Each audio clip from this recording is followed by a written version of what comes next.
And speaking of Kyler Murray, that leads off what you need to know this morning, because Steve Keim, the GM of the Cardinals, who really didn't say much about the whole what are they going to do with the first overall pick in the draft and what are they going to do with Josh Rosen, the quarterback they took 10th overall after trading up in 2018. Steve Keim had this to say recently about Kyler Murray and the trade that sent Josh Rosen to Miami. You have to make the tough decisions and avoid the outside noise. Why'd you give up on this guy? Why would you trade this guy? It's unprecedented. I took Rosen in the top 10. I just felt that Murray was a generational talent that I just couldn't pass up.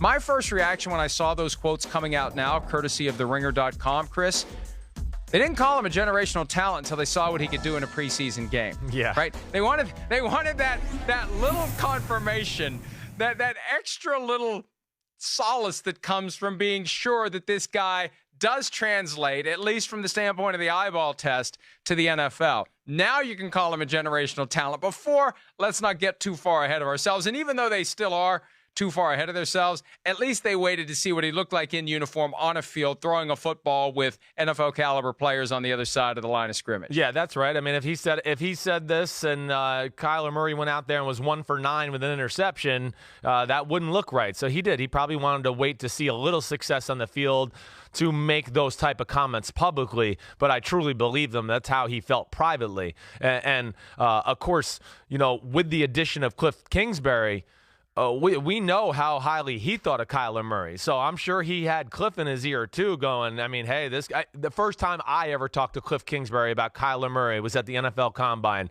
and his eyes lit up. He's a freak. I mean, that's what he said to me right off the bat. And I knew right then that, there's a chance Kyler Murray might go to the Arizona Cardinals. But, Mike, you've been saying it. You said it before the draft. You just can't pass up on a guy like this. It's I'm not saying it's Patrick Mahomes, but it's Patrick Mahomes-ish in theory, because we've never seen guy do some of the things he can do already and what he did in college.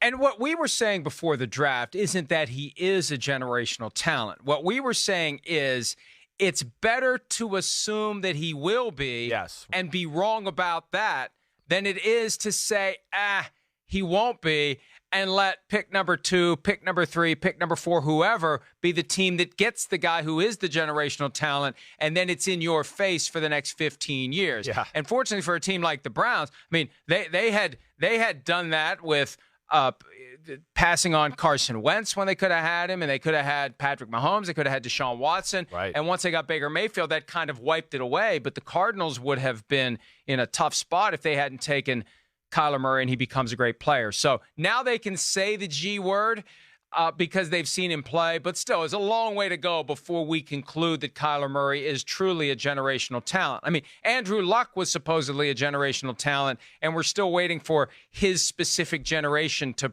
produce the results that the Colts were hoping for 7 years ago, Chris. Yes. I mean, he's had a few bumps in the road, but even with that, we've seen enough to know, okay, when he's healthy, he's certainly special.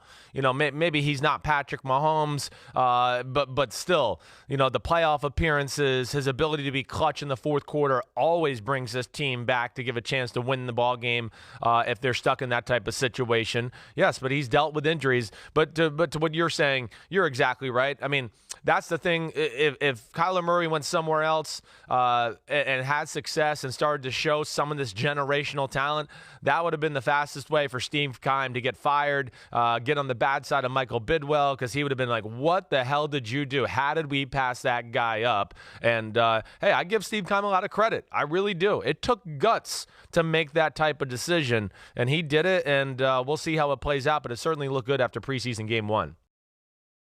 Hi, I'm Mike Tirico, and thanks for watching. Make sure to hit subscribe for the latest news and highlights from NBC Sports.